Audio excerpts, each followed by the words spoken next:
সাধারণ মধ্যবিত্ত মানুষ যারা দিন আনে দিন খায় খুবই কষ্টদায়ক। প্রতিদিন বাড়ছে, টাকা সাবসিডি দিত তাও এখন দেওয়া যায়।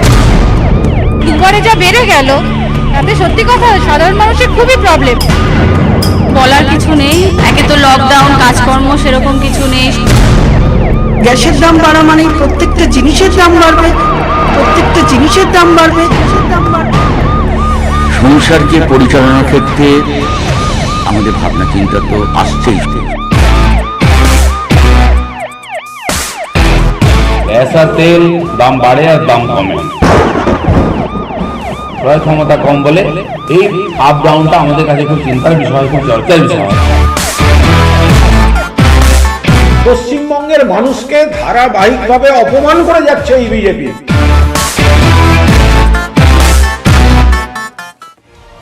এই ছ্যাঁকা ছাড়া জনতার দরবার আজ কি দিয়ে শুরু হতে পারে?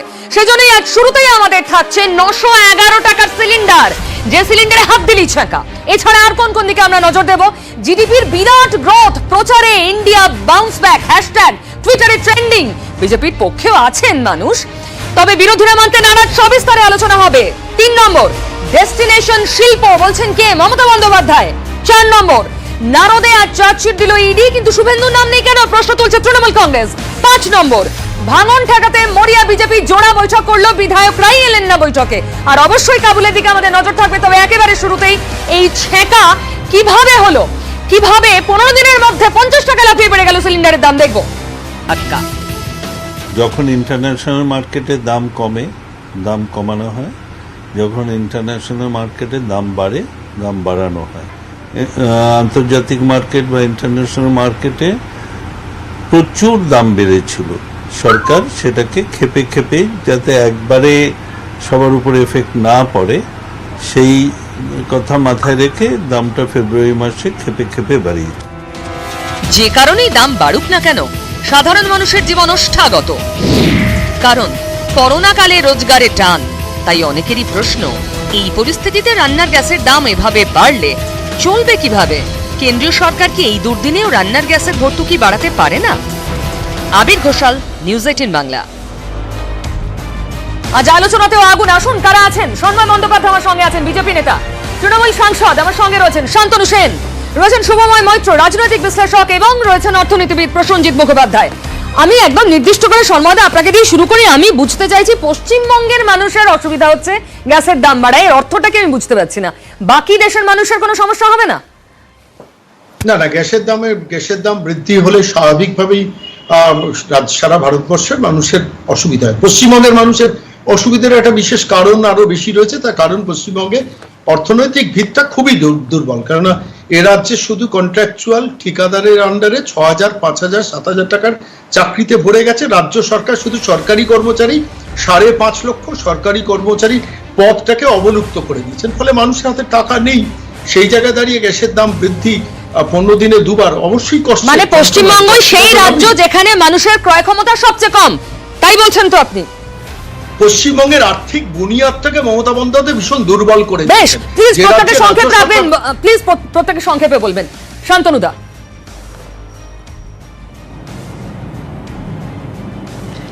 ভারতবর্ষে বিগত 45 বছরের মধ্যে সব থেকে বেশি বেকারত্বের হার এই মুহূর্তে কাটছে নরেন্দ্র মোদী সরকার। এবং পুজোর আগে কেন্দ্রীয় সরকারের উপহার 1000 টাকায় গ্যাস সিলিন্ডার। আর পাবলিসিটি মাস্টার নরেন্দ্র মোদী আবার উত্তরপ্রদেশের নির্বাচনের আগে ঢাক পিটিয়ে উজালা গ্যাস প্রকল্প, ফাঁকা সিলিন্ডার, আর ভরতে গেলে 1000 টাকা। এই হচ্ছে মোদী সরকার। এক কথায় বললাম, পরে বিস্তারিত সুযোগ দিলে বলবো। নিশ্চয়ই। আমি মমতা বন্দ্যোপাধ্যায়ের টুইট দেখাই। গ্যাসের দাম 15 দিনে 50 টাকা বেড়েছে, আর গত 10 মাসে 290 টাকা। দেখুন মমতা বন্দ্যোপাধ্যায় টুইটে কি বলেছেন। তিনি টুইট করেছেন, it pains me deeply to see how pathetic the BJP for India government is and how anti people their policies are. এটা একদম জনবিরোধী। আমাদের অর্থনীতিবিদ আছেন প্রসন্ন, আপনার কি মত? এটাও একটা বলে নিতে হবে যে আলটিমেটলি আমাদের মধ্যে কিন্তু যারা আছি এই দেশে ট্যাক্স পে করছি, কোনো না কোনো জায়গায় কোনো না কোনোভাবে এই জিনিসটা কিন্তু, এই ভারটা কিন্তু আমাদের উপরেই এসে পড়ছে। সো আমাদের যে আগে যে সিস্টেমটা ছিল এই ভর্তুকির সিস্টেমটা, ওটা আমরা তুলে দিয়ে ওই ভর্তুকিটা অন্য কাউকে দিচ্ছি। ভর্তুকিটা কিন্তু পুরো উঠে যায়নি। বাট হ্যাঁ, আমি অ্যাবসলিউটলি একমত আপনাদের সঙ্গে যে এই সময় আরেকখানা বড় চাপ মধ্যবিত্ত নিম্ন মধ্যবিত্তের উপর যেরকমভাবে পড়েছে, এটা হয়তো টাইমিংটা যেরকমভাবে হওয়া উচিত ছিল ওরকমভাবে হয়তো নয়। শুভময়দা, হ্যাঁ, ওই 911 সংখ্যাটাকে নিয়ে ভাবছিলাম আর কি। 911 সংখ্যাটা একটা মৌলিক সংখ্যা। 1 থেকে 911-র মধ্যে শুধু 1 আর 911 দিয়েই ভাগ যায়।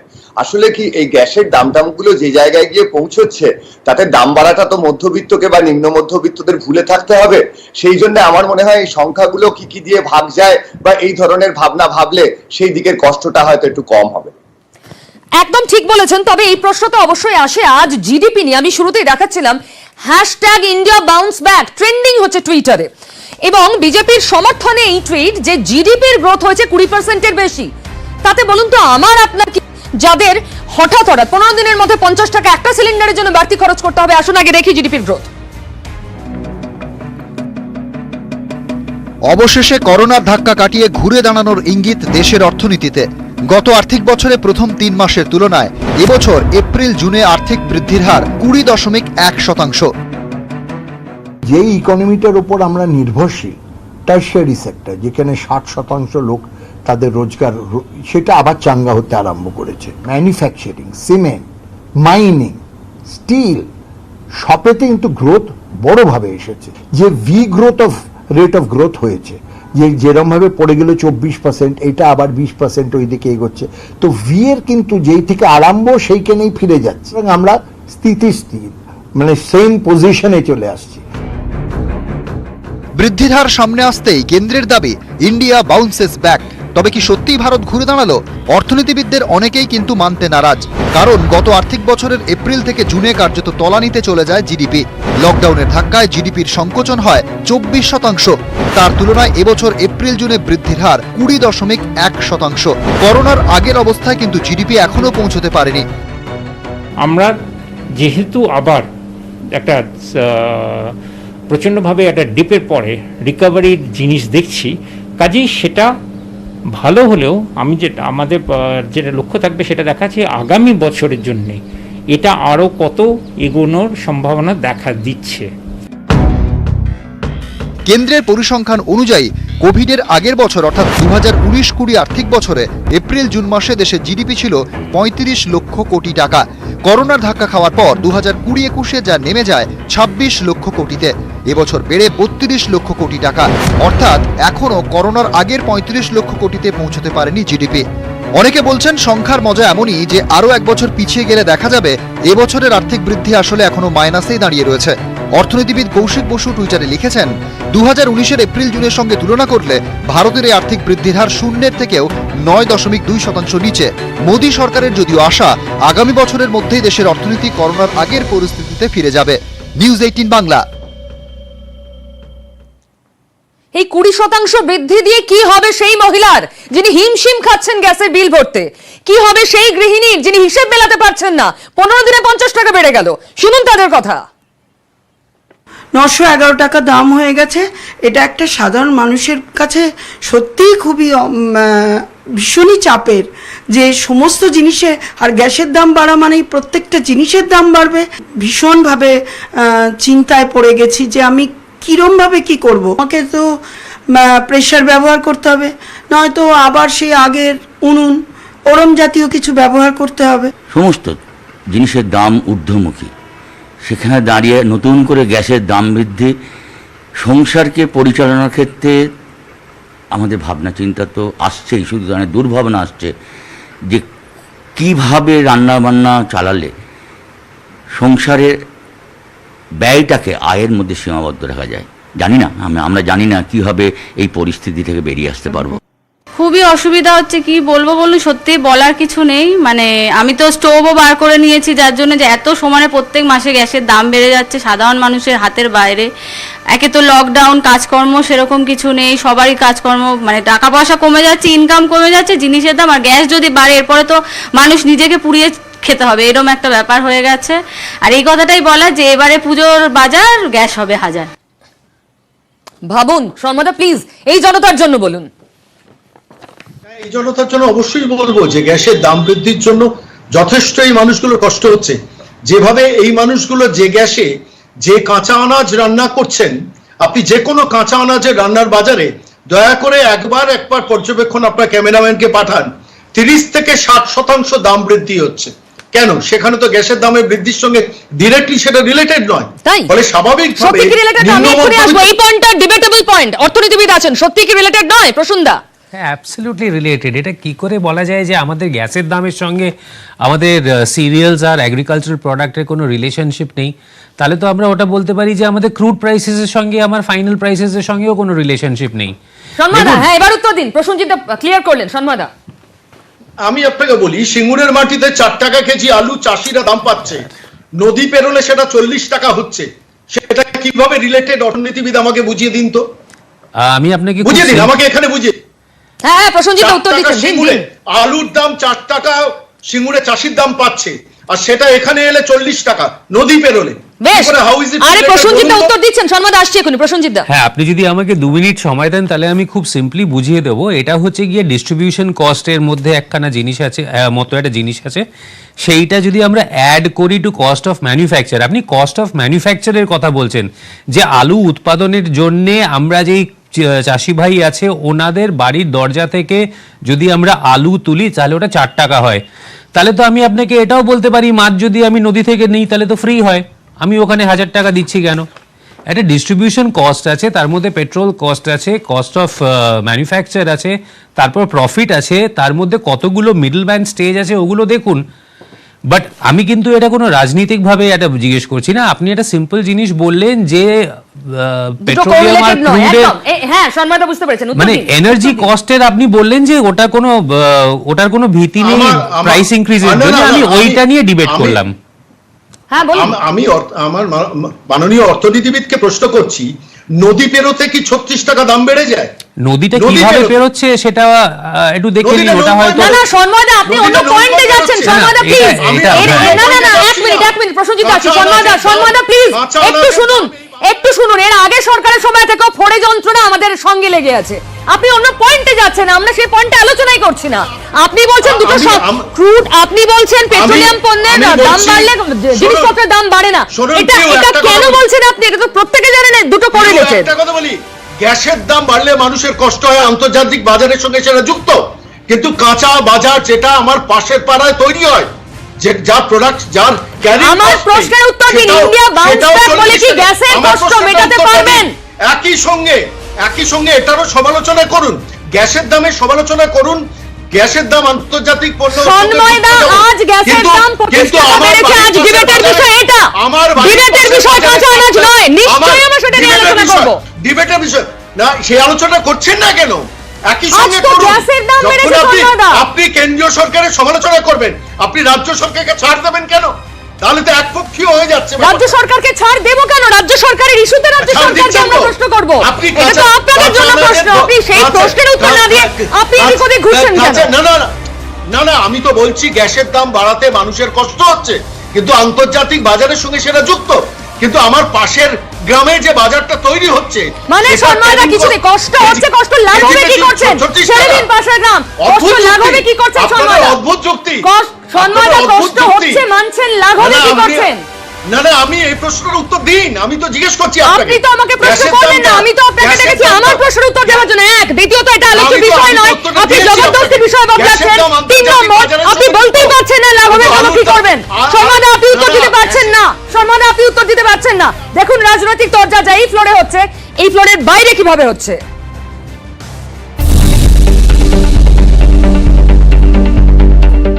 গত বছরের তুলনায় এবছর প্রথম 3 মাসে দেশের আর্থিক বৃদ্ধির হার ছুঁয়েছে 20%। এ নিয়ে আসরে নেমে পড়েছে কেন্দ্রের শাসক শিবির। একদিকে সরকারি ওয়েবসাইটে লেখা হচ্ছে ভারত ঘুরে দাঁড়ালো, অন্যদিকে বিজেপি নেতারা টুইটারে লিখছেন এই বৃদ্ধির হার বিপুল।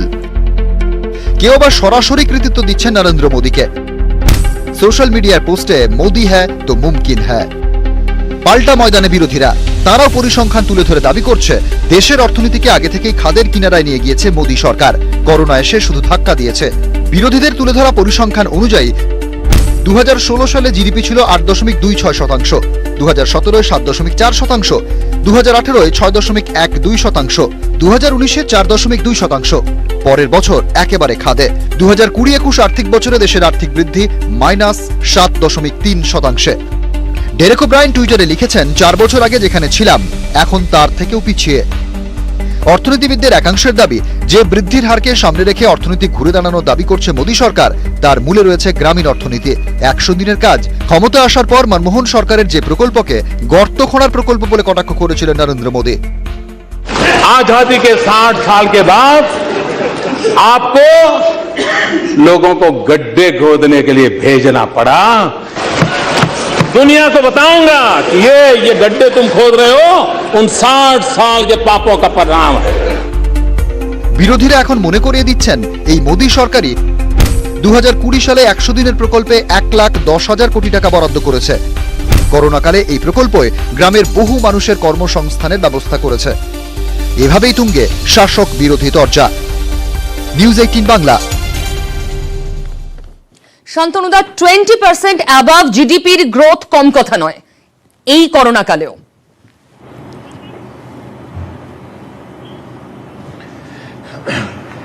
দেখুন, কিছুদিন আগে আমি বলছি না, আপনিও বলছেন না, নীতি আয়োগ প্ল্যানিং কমিশনকে তুলে দিয়ে মাননীয় নরেন্দ্র মোদী যেটা তৈরি করেছেন, সেই নীতি আয়োগ বলছে যে 70 বছরের মধ্যে সব থেকে বেশি অর্থনৈতিক দুর্দশা নরেন্দ্র মোদীর আমলে হয়েছে। ঠিক যেভাবে আমি শুরুতে বলেছিলাম যে 45 বছরের সব থেকে বেশি বেকারত্ব এই মুহূর্তে চলছে। আর আমি অন্য কোথায় যাব না, কারণ আমি ঘন ঘন জামা বদলাই না, তাই আমার মুখ থেকে আহম্মকের মতো যুক্তিও পাবেন না। আপনারই প্রতিবেদনে দুজন মহিলার বক্তব্য শোনালেন। একজন বলছে যে আমাকে আবার উনুন জ্বালিয়ে রান্না করতে হবে, আর একজন বলছে নিজেকে পুড়িয়ে খেতে হবে। নরেন্দ্র মোদীর আমলে আমরা মধ্যযুগীয় বর্বরতার অত্যাচার দেখছি, আর আজকে মানুষকে সেই মধ্যযুগে ফিরে যাওয়ার কথা ভাবতে হচ্ছে। উনুন জ্বালিয়ে, কাঠের চুল্লি জ্বালিয়ে রান্না করে খেতে হবে। আর মানুষের জীবনের দামটা কোথায়? মানে গ্যাসের দামের সাথে ইনভার্সলি প্রপোর্শনাল ওয়েতে মানুষের জীবনের দাম। তাই মানুষ আজকে এটা ভাবছে, স্বপ্নেও তাকে একবার হলে ভাবতে হচ্ছে আগামী দিনে নিজেকে পুড়িয়ে রান্না করে খেতে হবে। এই যে দুটো শব্দ দুজন মহিলা আপনাদের প্রতিবেদনে বললেন, এটা শুনে নরেন্দ্র মোদী মহোদয়ের যদি লজ্জাবোধ থাকে, অবিলম্বে যদি এটা উনি শোনেন, অবিলম্বে ওনার এই মুহূর্তে রেজিগনেশন দেওয়া উচিত যে তার দেশের মানুষ এই লেভেলে ভাবনা চিন্তা শুরু করেছে যে আমি আমার দেশটাকে মধ্যযুগীয় বর্বরতার আমলে ফিরিয়ে দিচ্ছি, এবং আমার দেশের মানুষ আজকে ভাবছে নিজেকে পুড়িয়ে দুমুঠো রান্না করে নিজে খেতে হবে। এর থেকে লজ্জার বোধহয় সারা পৃথিবীতে আর কোনো ঘটনা হতে পারে না। সম্মাদা উত্তর দেবেন, তার আগে শুভমাদার কাছে আসি। শুভমাদা, জিডিপির গ্রোথ জানিয়ে সত্যি আমাদের গর্ব করা উচিত। 20% জিডিপির গ্রোথ করোনাকালে, কিন্তু পারছি না, পকেটে টান, আর গ্রোথ হওয়া সত্ত্বেও আমরা মাইনাসে রান করছি। একদম ঠিক 2 মিনিট সময় দেবেন। প্রথম হচ্ছে, আমার কাছে যদি 100 টাকা থাকে, আমি যদি তার থেকে 20 টাকা হারাই, তাহলে আমার কাছে হয় 80 টাকা। এই 80 টাকার ওপর যদি আমি আবার তার উপর 20% প্রফিট করি, তাহলে গিয়ে কিন্তু হয় 96 টাকা। অর্থাৎ শুরুতে যে 100 দিয়ে শুরু করেছিলাম তার থেকে 4 টাকা কম থাকে। এই অঙ্কটা বুঝে নিতে হবে, তারপর রাজনীতিবিদরা তার ব্যাখ্যা দেবেন। দ্বিতীয় হচ্ছে, আমাদের কিন্তু 2016 থেকে 2019 অব্দি জিডিপির যে বৃদ্ধি, সেই বৃদ্ধির হারটা কমতে শুরু করেছিল। এই জায়গাটা লক্ষ্য রাখতে হবে। অর্থাৎ জিডিপি বাড়ছিল কিন্তু তার বাড়ার হারটা কমছিল। সুতরাং আমাদের অর্থনীতির ক্ষেত্রে একটু সমস্যা দেখা দিচ্ছিল। এবার শেষ যেটা হচ্ছে, 2020 সালে যে ঘটনাটা ঘটলো, তার জন্য অবশ্যই কেন্দ্রীয় সরকারকে তো দায়ী করা যাবে না। ঘটনাটা ঘটার জন্য একটা অতিমারী পরিস্থিতি দায়ী। তাহলে আমাদের মূল কোন জায়গা থেকে আসতে হবে? যে আমরা প্রথম থেকেই, বা বিখ্যাত অর্থনীতিবিদরা বারবারই বলেছেন যে মানুষের হাতে টাকাটা পৌঁছে দিতে হবে। অর্থাৎ মানুষ কাজ করবে না, মানুষকে ডোল দিতে হবে। অর্থনীতিতে ডোল দেওয়াটা খুব সুবিধের ব্যাপার নয়, সেটা সবসময় অর্থনীতিকে চাঙ্গা করে না। কিন্তু যে বিপজ্জনক পরিস্থিতিটা সৃষ্টি হয়েছে, এই সময় 100 দিনের কাজটা সেই কারণেই এত গুরুত্বপূর্ণ হয়ে উঠেছে। আমাদের বক্তব্য খুব পরিষ্কার যে 100 দিন নয়, মানুষ নিজের চাষ নিজে করুন, আরো 100 দিনের কাজ দেওয়া হোক, 200 দিনের কাজ মানুষের হাতে পৌঁছে দেওয়া হোক। অর্থনীতি চাঙ্গা হবে। শুধু জিডিপির দিকে তাকানোর দরকার নেই। এই ধরনের পরিস্থিতি, অর্থাৎ যেখানে অর্থনীতি একেবারে খারাপ অবস্থায়, সেখান থেকেও মার্কিন যুক্তরাষ্ট্রের মতো দেশ ফিরে এসছে 50-এর দশকে। আজকেই চার্লি চ্যাপলিনের মডার্ন টাইমস দেখছিলাম, সেই অবস্থা থেকে তারা বেরিয়ে এসছে। আমরাও বেরোতে পারবো। অঙ্কের জটিলতা, এই ডেটার জাগলারি থেকে বাদ দিয়ে মানুষের হাতে টাকা পৌঁছে দেওয়ার ব্যবস্থা করতে হবে। একদম ঠিক জায়গায় আপনি এসেছেন। শুধু টাকা পৌঁছে দেওয়া মানে হাতে হাতে টাকা আপাতকালীন অবস্থায় তো বটেই, কিন্তু একটা স্থায়ী বন্দোবস্ত করা যেটা খুব জরুরি। জিডিপি বাড়ছে মানে কি কর্মসংস্থানের দিশা দেখাচ্ছে? এই প্রশ্ন যখন ঘুরপাক খাচ্ছে, যখন এর খুব স্পষ্ট দিশা আমাদের সামনে নেই, আজ মমতা বন্দ্যোপাধ্যায় কিন্তু খুব বড় প্রতিশ্রুতি দিলেন, বহু কর্মসংস্থানের প্রতিশ্রুতি দিলেন এবং বললেন তার লক্ষ্য এখন শুধুই শিল্প।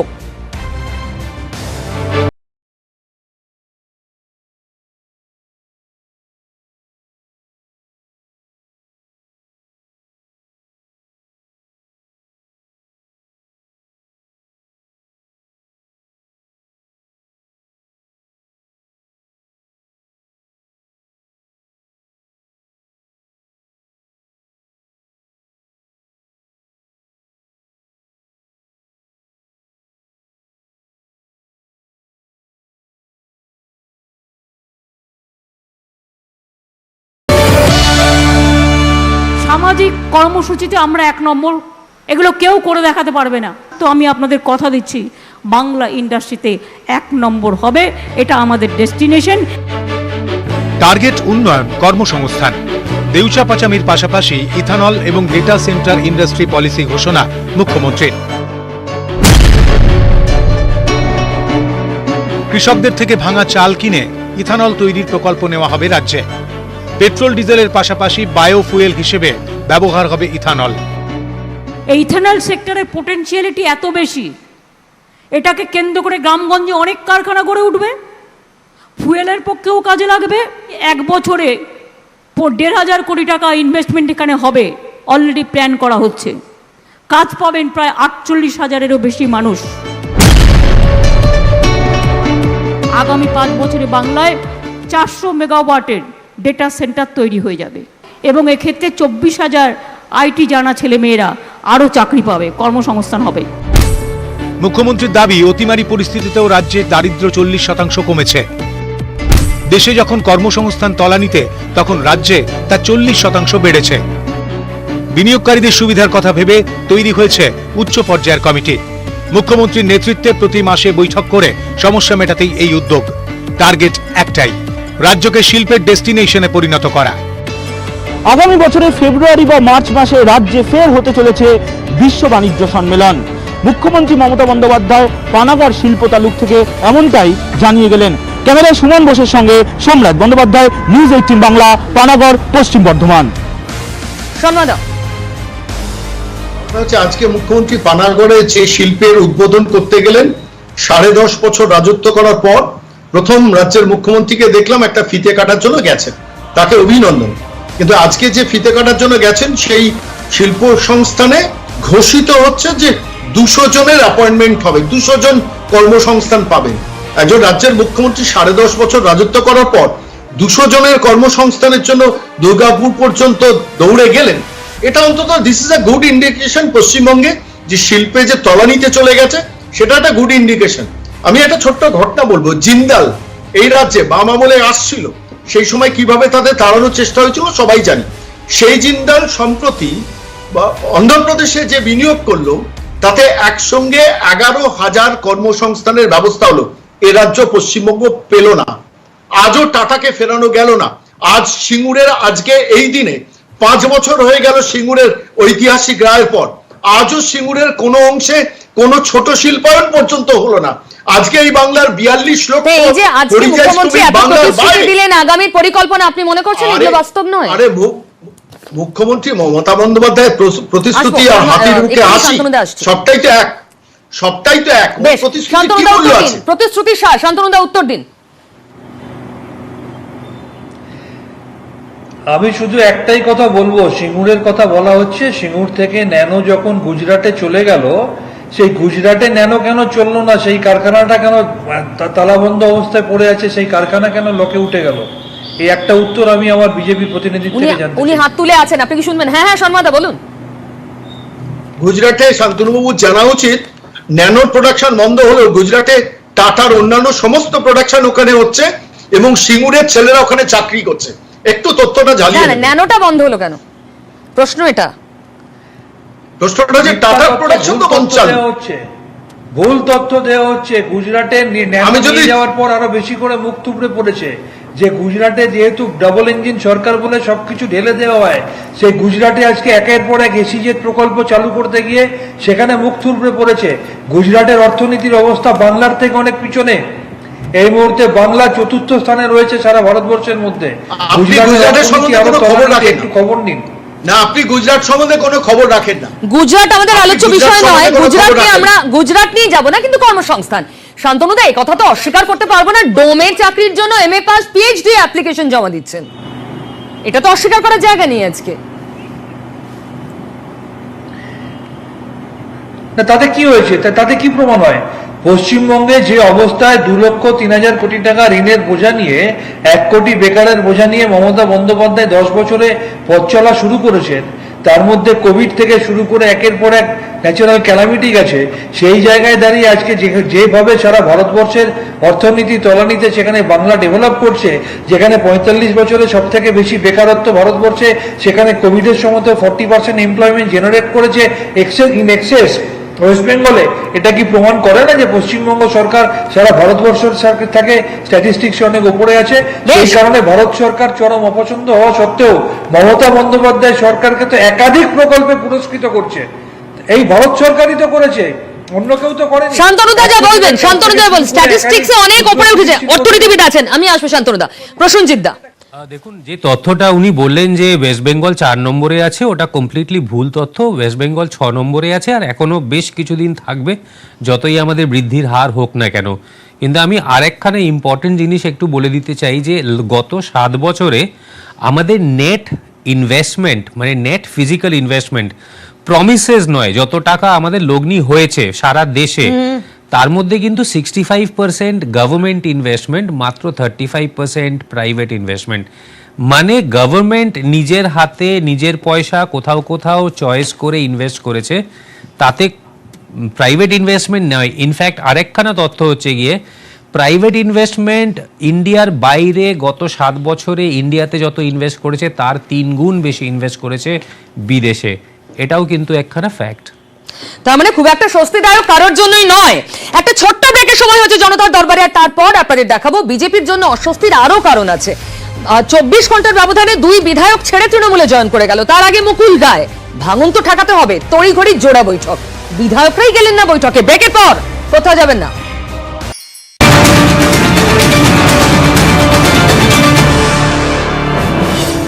ব্রেকের পর জনতার দরবারে ব্রেকিং নিউজ। পুজোর আগে ভোট চাইছে রাজ্য, আর চিঠি দিচ্ছেন মুখ্য সচিব, চিঠি দিচ্ছেন হরিকৃষ্ণ দ্বিবেদী, ডেপুটি নির্বাচন কমিশনারকে। আপনারা জানেন আজই মুখ্য সচিবদের সঙ্গে বৈঠকে বসেছিলেন ডেপুটি নির্বাচন কমিশনার। তার আগে রাজ্যের তরফ থেকে চিঠি দেওয়া হয়েছিল যে পরিস্থিতি নিয়ন্ত্রণে ভোট করা যেতে পারে, তারপরে চিঠি দিচ্ছে রাজ্য। সবিস্তারে বলবে সোমরাজ, আমাদের প্রতিনিধি। সোমরাজ, আপডেট কি? দেখো, মুখ্য সচিব হরিকৃষ্ণ দ্বিবেদী মুখ্য নির্বাচন কমিশনার সুশীল চন্দাকে চিঠি পাঠাচ্ছে রাজ্যের তরফে, এবং সেই চিঠিতে বলা হচ্ছে পুজোর আগেই ভোট চাইছে রাজ্য। তার কারণ, শহরাঞ্চলে ইতিমধ্যেই ভ্যাকসিনেশন 80% মানুষকে দেওয়া হয়ে গেছে, তার পাশাপাশি করোনা পরিস্থিতি নিয়ন্ত্রণে রয়েছে, এবং সার্বিকভাবে তার জন্যই পুজোর আগে ভোট চাইছে রাজ্য। তার কারণ, পুজোর যে মরশুম, অর্থাৎ অক্টোবর মাসে ভোট করানো কোনোভাবেই কার্যত সম্ভব নয়, তার কারণ একাধিক ছুটি রয়েছে, ফলত সেই জন্যই পুজোর আগে ভোট চাইছে রাজ্য। এবং সোমরাজ শুনতে পাচ্ছ না? সোমরাজ ধন্যবাদ। পুজোর আগে ভোট চাইছে রাজ্য এবং পরিস্থিতি অনুকূলে। এর আগে আমি সম্মাদা আপনাদের কাছে আসি। আপনারা বারবার ভ্যাকসিনেশনের কথা বলেছেন, করোনার কথা বলেছেন, এখনো পরিস্থিতি সম্পূর্ণ স্বাভাবিক হয়নি, বিধিনিষেধ এখনো রয়েছে, এখন ভোট নয়। আজ রাজ্যের মুখ্য নির্বাচনী আধিকারিক চিঠি দিলেন, এখন মুখ্য সচিব। না, ব্যাপারটা হচ্ছে যদি তাই হয় তাহলে ট্রেনটা চালু হোক, স্কুল কলেজটা চালু হোক। যদি রাজ্যে করোনা কন্ট্রোলে থাকলে তাহলে এগুলো বন্ধ কেন? এগুলো চালু হোক। এগুলো কি মানুষের জীবন জীবিকার সঙ্গে যুক্ত নয়? ট্রেনে করে দূরবর্তী অঞ্চলে যে মানুষগুলো মফস্বল কিংবা শহরে যান, সেই মানুষগুলো জীবনকে আটকে রাখা হয়েছে কেন? যদি নির্বাচনটাই প্রায়োরিটি হয়। আসলে একজন রাজ্যের হিরো মুখ্যমন্ত্রী, হিরো MLA, তিনি মুখ্যমন্ত্রী হয়ে বসে রয়েছেন, তার এখন নতুন করে নির্বাচিত হয়ে আসার জন্য আজকে সবকিছু ঠিক দেখাচ্ছেন। যদি ঠিক দেখান কোনো অসুবিধা নেই, ঠিক দেখাতে গেলে আগে ট্রেনটা চালু করুন, আজকে স্কুল কলেজগুলো চালু করুন, মানুষের জীবন জীবিকার জায়গাটাকে ফিরিয়ে দিন। আপনাদের বক্তব্য, আপনাদের অবস্থান। রাজ্যের মুখ্য নির্বাচনী আধিকারিক তিনি চিঠি দিয়েছেন দুপুরবেলায় সুদীপ জৈনকে, যে পরিস্থিতি এখন অনুকূলে ভোট করানো যেতে পারে। তাহলে কি আপনারা নির্বাচন কমিশন ভুল ব্যাখ্যা করছে বলবেন? না, রাজ্যের নির্বাচন আধিকারিককে ডেটা সাপ্লাই করছেন কে? রাজ্যের মুখ্যমন্ত্রী বা রাজ্যের মুখ্য সচিব ডেটা সাপ্লাই মানে বাস ডেটা করছেন? আমি তো বলছি সেই শান্তনুদা রাজ্যের ডেটা দেখাচ্ছেন শান্তনুদা। আমি শেষ থেকে শুরু করি, তাহলে উনি তর্কের খাতিরে উনি বলছেন যে রাজ্যের মুখ্য নির্বাচনী আধিকারিককে ডেটা সাপ্লাই দিচ্ছে রাজ্য সরকার। আর আমরা তো দেখেছি কিভাবে ইডি সিবিআই এর মতো ইলেকশন কমিশনকেও দড়ি থেকে দড়ি দিয়ে কন্ট্রোল করেছে নরেন্দ্র মোদী, অমিত শাহ। আমি খালি একটা প্রশ্ন ছুড়ে দিতে চাই, কোভিডের সেকেন্ড ওয়েভ যখন পিকে ছিল সেই সময়ে যখন নির্বাচন করা হচ্ছিল, যখন তামিলনাড়ুতে 234টা 38টা সিটের জন্য এক দফায় ভোট, আর সেখানে বাংলায় যেখানে করোনা পার্সেন্টেজ ছিল পজিটিভিটি 3%, শুধু বাংলা দখল করতে হবে বলে 8 দফায় নির্বাচন করে নরেন্দ্র মোদী, অমিত শাহ থেকে শুরু করে শয়ে শয়ে নেতা মন্ত্রী আমলা 2 লক্ষ সবকিছু মিলে পুলিশ বাইরে থেকে এনে কোভিড বিধি না মেনে বাংলাকে করোনাময় করে দেওয়া। সেই সময় তাদের মানসিকতাটা ছিল বাংলা চুলোয় যাক, মানুষগুলো মরে যাক। এখন তার পরিণতি উত্তরপ্রদেশে নদীতে ডেড বডি ভাসে, আমাকে বাংলাটা দখল করতে হবে। আর আজকে উপনির্বাচনের সময় যে কটা জায়গায় উপনির্বাচন হবে সেই উপনির্বাচনের জায়গাগুলো নাম্বার 1 স্ক্যাটার্ড, নাম্বার 2 যে যে জেলায় উপনির্বাচন হবে সেই সেই জেলায় কোভিড পার্সেন্টেজ সব থেকে কম, ভ্যাকসিনেশন সব থেকে বেশি। হ্যাঁ, সেই রিপোর্টটাই তো দিয়েছেন স্বাস্থ্য সচিব, সেই রিপোর্ট দিয়েছেন। শান্তনুদা আসবো, সন্ময়দা উত্তর দিতে চাইছেন। শান্তনুদা প্লিজ। এই স্ট্যাটিস্টিক্স আমি বলছি না, কেন্দ্রীয় সরকার বলছে। সন্ময়দা, নদিয়া 24 পরগনা জেলায় যখন করোনা উপক্রম কম, তখন ট্রেন লাইনটা চালু করুন না, অসুবিধা কোথায়? মানুষের জীবিকার ব্যাপারে আপনারা আটকে যাচ্ছেন। আপনি কি এর মধ্যে রাজনীতি কত পাচ্ছেন? সন্ময়দা আসবো। হিরো মুখ্যমন্ত্রীকে হ্যাঁ, শুভময়দা সংক্ষেপে প্লিজ। একেবারে পুরোপুরি রাজনীতির গন্ধ, কিন্তু দুটো দিকই বলতে হবে। প্রথম হচ্ছে যে করোনা পরিস্থিতিতে শুধু ভারতবর্ষ বা পশ্চিমবঙ্গ নয়, পৃথিবীর বিভিন্ন দেশে নির্বাচন হয়েছে এবং অনেক জায়গাতেই সুষ্ঠুভাবে হয়েছে, সুতরাং এটা গণতান্ত্রিক পদ্ধতি চলবে। 2 হচ্ছে তৃণমূলের সমালোচনা করার জায়গা সেটা হচ্ছে যে মুখ্যমন্ত্রী মমতা বন্দ্যোপাধ্যায় খড়দা থেকে দাঁড়ালেও 50,000 ভোটে জিততেন, তার জন্য ভবানীপুরে একজনকে পদত্যাগ করার প্রয়োজন ছিল না। এবং 2, রাজ্যের প্রচুর জায়গায় কিন্তু পৌরসভা নির্বাচনগুলো এখনো হচ্ছে না। বিজেপির দিকের সমালোচনাটাও একই রকম ভাবে পরিষ্কার যে তাদের নির্বাচিত সাংসদদের নির্বাচনে দাঁড় করিয়ে বিধানসভায় তাদের জয়ী করানোর পর তাদের আবার সেই আসনগুলো ফাঁকা করতে বলা হয়েছে। এগুলো একটাও পরিণত গণতন্ত্রের পরিচয় নয়। এখান থেকে বেরোতে হবে, তারপরে কোভিড বিধি মেনে অত্যন্ত সাবধানে আমাদের নির্বাচন পরিচালনা করতে হবে। বেশ, বিজেপির জন্য আরো একটা অস্বস্তির খবর আপনাদের আগেই বলছিলাম। উত্তরবঙ্গ দক্ষিণবঙ্গ দুটো জোড়া বৈঠক দেখবো। উত্তরবঙ্গ শুরুতেই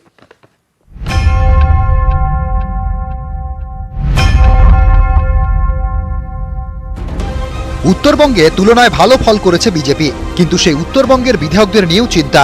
বুধবার শিলিগুড়িতে বৈঠক, কিন্তু সেখানে সবাই এলেন কই? উত্তরবঙ্গে বিজেপির 29 বিধায়ক, বৈঠকে হাজির 24 জন। বৈঠকে আসেননি গঙ্গারামপুরের সত্যেন রায়, পুরাতন মালদার গোপালচন্দ্র সাহা, হবিবপুরের জোয়েল মুর্মু, কুমারগ্রামের মনোজ ওরাও, বালুরঘাটের বিধায়ক অশোক লাহিড়ী দিল্লিতে, তিনিও বৈঠকে ছিলেন না। তাহলে কি উত্তরেও বিজেপিতে ভাঙনের আশঙ্কা? গোপাল সাহা পার্টির অত্যন্ত ডেডিকেটেড লোক, জেনারেল সেক্রেটারি, এবং তিনি ওখানে জেলার কাজে আছেন। জুয়েল ওরাও মঞ্চে বসে আছে, অশোক লাহিড়ী দিল্লি গেছেন আছে। গঙ্গারামপুরের সত্যেন রায়ের অনুপস্থিতি নিয়ে তুঙ্গে জল্পনা। সত্যেনের দাবি, স্ত্রী অসুস্থ, সেই প্রেসক্রিপশনও বিজেপি নেতাদের পাঠিয়েছেন। আমার স্ত্রী খুবই অসুস্থ, সে হার্টের পেশেন্ট, সেই কারণে একটা অসুস্থ রোগীকে বাড়িতে রেখে আমি মিটিংয়ে যেতে পারি না। আমি কোনো মতেই তৃণমূলে যাচ্ছি না। नॉर्थ बंगाल में जो अन्याय अत्याचार हुआ है, इसीलिए यहाँ की जनता चाहती है कि नॉर्थ बंगाल अलग राज्य बनना चाहिए। রাজনৈতিক পর্যবেক্ষকরা বলছেন, দল অটুট রাখতে জাতিসত্তা আবেগে ভর করে কৌশলে পৃথক উত্তরবঙ্গের দাবিতেই শান দিতে চাইছে বিজেপি। নিউজ 18 বাংলা। সন্ময়দা, বিধায়করাই নেই? না, দেখুন, আমরা খুব চিন্তিত নই, তার কারণ যদি কেউ যান তাহলে তার বিধায়ক পদ যাবে কেন? অপোজিশনে কংগ্রেস সিপিএম নেই, বিজেপি আছে। এক, দ্বিতীয়ত আমাদের আশঙ্কার জায়গাটা অনেক বেশি ইম্পর্টেন্ট, সেটা হচ্ছে আজকে কয়লা পাচার কাণ্ডে রুজিরা বন্দ্যোপাধ্যায় কেন হাজিরা দিলেন? কি হলো আপনার? আপনি বারবার টপিক চেঞ্জ করতে চাইছেন কেন? আমার আশঙ্কার কথাটা বলছি, আমার আশঙ্কার কথাটা বলতে দিন। রুজিরা বন্দ্যোপাধ্যায় কি তাহলে কয়লা পাচারের টাকা পেয়েছেন? তার মানে এত ভয় পেলেন কেন তাহলে দিল্লিতে যেতে? আপনি বলুন না, আপনাদের বৈঠকে বিধায়করা গেলেন না কেন? আমার ভীষণ আশঙ্কার সুময়দা হাসছেন। আমার ভীষণ আশঙ্কার জায়গা রুজিরা বন্দ্যোপাধ্যায়। মানে আপনার নিজের দল নিয়ে আশঙ্কা নেই যে এতগুলো বিধায়ক ছেড়ে চলে যাচ্ছে? 2রা মে থেকে 1লা সেপ্টেম্বরের মধ্যে 5টা নাম্বার কমে গেল, তাই নিয়ে আপনার মাথা ব্যথা নেই? কয়লা পাচার নিয়ে আপনাদের আশঙ্কার যেমন জায়গা নেই, তেমনি আমাদের বিধায়কদের নিয়ে খুব বেশি আশঙ্কা। মানে আপনি কোনোভাবে নিজেদের অস্বস্তির জায়গা অ্যাড্রেস করবেন না, তাই তো? সময় না, আপনি যেটা করছেন আমার দর্শকরা হাসবে। গেলে তার বিধায়ক পদ বাতিল হবে। শান্তনুদা উত্তর দিন। প্রথম হচ্ছে আমাকে তো নিজে আগে কনফিডেন্ট থাকতে হবে যে আমি 6 মাস আগে আপনার টিভিতে তৃণমূলের প্রতিনিধি হয়ে বসেছিলাম, এখনো তৃণমূলের প্রতিনিধি, 6 মাস পরে হলেও তৃণমূলের প্রতিনিধি হয়েই থাকবো। সেই কনফিডেন্সটা আমার মধ্যে থাকতে হবে, নাম্বার 1। নাম্বার 2, একটা জিনিস মাথায় রাখা দরকার, ওয়াশিং মেশিনের বড় কোম্পানির নাম ভারতীয় জনতা পার্টি, তাই সেখানে গেলে ইউটিউব থেকে নারদার ছবিটা উড়ে যায়, চার্জশিটে নাম থাকে না, ধোয়া তুলসী পাতা হয়ে যায়। আর নাম্বার 3, ভাড়াটে সৈন্য নিয়ে যে যুদ্ধ জেতা যায় না, সেটা 2রা মে ব্যালট বক্সের মধ্যে দিয়ে বাংলার 10 কোটি মানুষের কাছে জোরালো রাজনৈতিক থাপ্পড় খেয়ে ভারতীয় জনতা পার্টির নেতা নেত্রীরা বুঝে গেছেন। শুধু একটা সাজেশন থাকবে আমার মাননীয় লিডার অব অপোজিশনের কাছে, একটা বিনম্র সাজেশন, এই প্রত্যেক দিন একটা করে লেটার অ্যান্টি রিফেকশনের জন্য চিঠি লিখবেন স্পিকারকে, প্রত্যেক দিন লিখবেন, প্রত্যেক দিন করবেন। একটা কাজ করুন না, একদিনে বসে আমরা লোন নিলে যেমন ইএমআই এর জন্য পোস্ট ডেটেড চেক দিই, একদিনে বসে পোস্ট ডেটেড অনেকগুলো চিঠি লিখে তৈরি করে রাখুন। কারণ কত যে আসবে, কতগুলো ইএমআই যে আপনাকে চোকাতে হবে আপনি তো জানেন না। রোজই লিখবেন, রোজই সই করবেন, রোজই একটা করে ডেট বসাবেন, তার থেকে পোস্ট ডেটেড রেডি করে শেষ কথা যেটা বলবো, আমরা তৃণমূল কংগ্রেস নরেন্দ্র মোদীর মতো ঘোড়া কেনা বেচা করে সরকার করি না, মানুষের সমর্থনে সরকার। বেশ, সোমাদা শেষ করি। আমার শান্তনুদার কাছে একটা ছোট্ট প্রশ্ন আছে। আর উত্তর দিতে নেওয়ার সময় নেই কিন্তু। এই যে দল বদলের যে বিষয়টা, সেখানে কিন্তু দল বদল শুধু না, পরিবর্তন, প্রত্যাবর্তন, পরিবর্তনের পরিবর্তন, এর মধ্যে কিন্তু তৃণমূল এবং বিজেপি একইভাবে জড়িত, কাউকে ঠিক আলাদা করা যাচ্ছে না। একদম ঠিক, আমি 100% একমত আপনার সঙ্গে। কিন্তু আর এই আলোচনা এগোতে পারছি না, কারণ ছোট্ট ব্রেক, আর তারপর আফগানিস্তানের দিকে নজর থাকবে। আল কায়দার 2 পাতার চিঠি তালিবানকে প্রশংসা করে লক্ষ্য কাশ্মীর।